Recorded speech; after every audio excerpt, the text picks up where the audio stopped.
Let's go to the airport at Abu Dhabi, and you can just see there President Trump about to board Air Force One. This is his final day of this whirlwind tour of the Gulf states. We've been hearing, haven't we, from our correspondents about the huge number of multi-billion-pound deals that he's managed to secure while he's been there. I'm sure he's going to turn around and give us a wave. And a salute.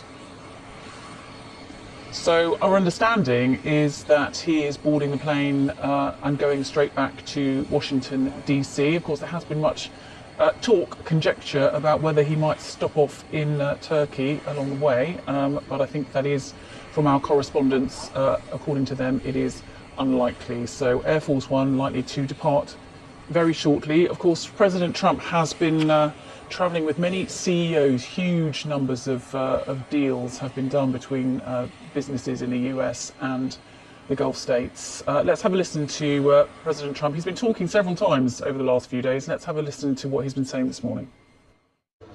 It's been an incredible 4 days. I want to thank your family. Your family is so unbelievable, the job they've done.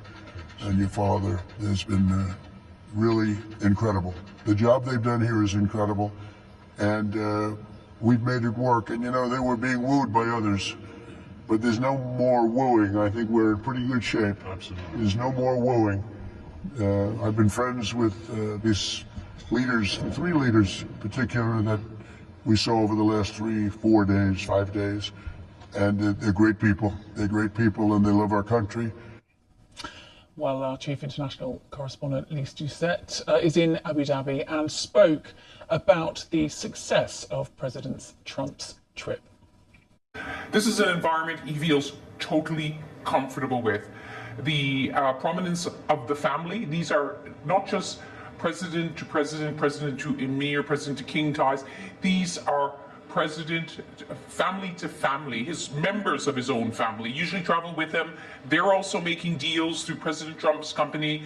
He loves the way that these Gulf monarchs are in complete control, that they're fabulously wealthy, also very ambitious. And you heard in those comments, you know, the subtext there is all of these Gulf monarchs have money to spend, power to wield, and they, in recent years, have been looking east and west. Not sure in recent years that they could really depend on the United States. So they have very good contacts with Russia, for example, with President Putin. And President Trump hinted at that. He goes, no more wooing now. I don't need to convince you to be on my side. You are on my side. And that has been cemented in the way he knows best, in those deals which are said to be in the sums of trillions of dollars that he's concluded at one stop after the other, including here in Abu Dhabi. Also defense contracts. In Saudi Arabia, he signed what the White House said was the biggest sale of arms ever in history.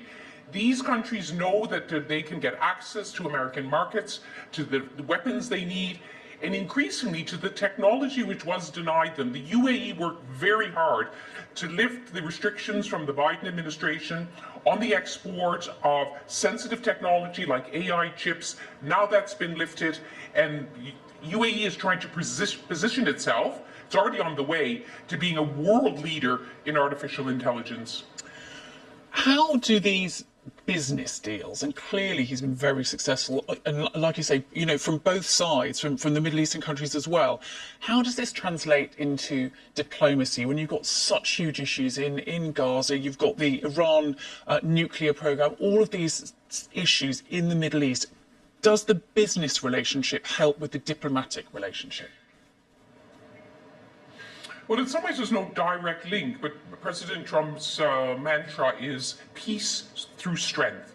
He has poured scorn on not just the Biden administration, which he trashes at every term for ruining everything, but almost every administration before him in living memory. He's taken issue with what he calls the neocons, which of course were in previous Republican administrations behind the invasion of Iraq, part of the interventions in Afghanistan. He said the neocons, the nation builders, the liberals, he focused on the Western side, the left and on the right, and saying, you all failed. And he says, is look at these wealthy Gulf leaders. They've developed their countries in their own way. He believes that peace through strength is the strength of the American economy, jobs, jobs, jobs back home. And so they are investing in huge sums in the American economy. Everything from aerospace to artificial intelligence to energy. They know that's what President Trump wants to see, and they get something in return. But he also then solidifies these political relationships. He can pick up the phone to the Emir of Qatar and say, you better put pressure on Hamas, who you have been funding for years, and tell them, I want a deal. I want those hostages home. And he has had successes. He did get the last Israeli-American hostage freed on the eve of his arrival in this region.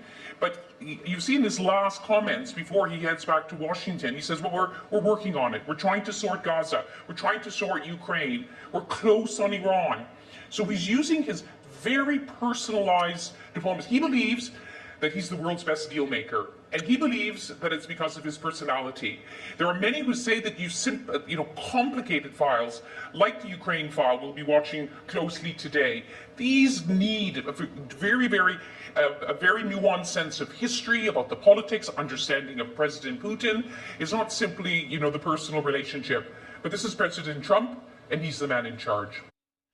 And that was analysis from Lise Doucette there in Abu Dhabi. And as we watch Air Force One, as it will begin its taxiing very shortly, leaving Abu Dhabi after this whirlwind trip by President Trump, and we believe he is heading straight back to Washington.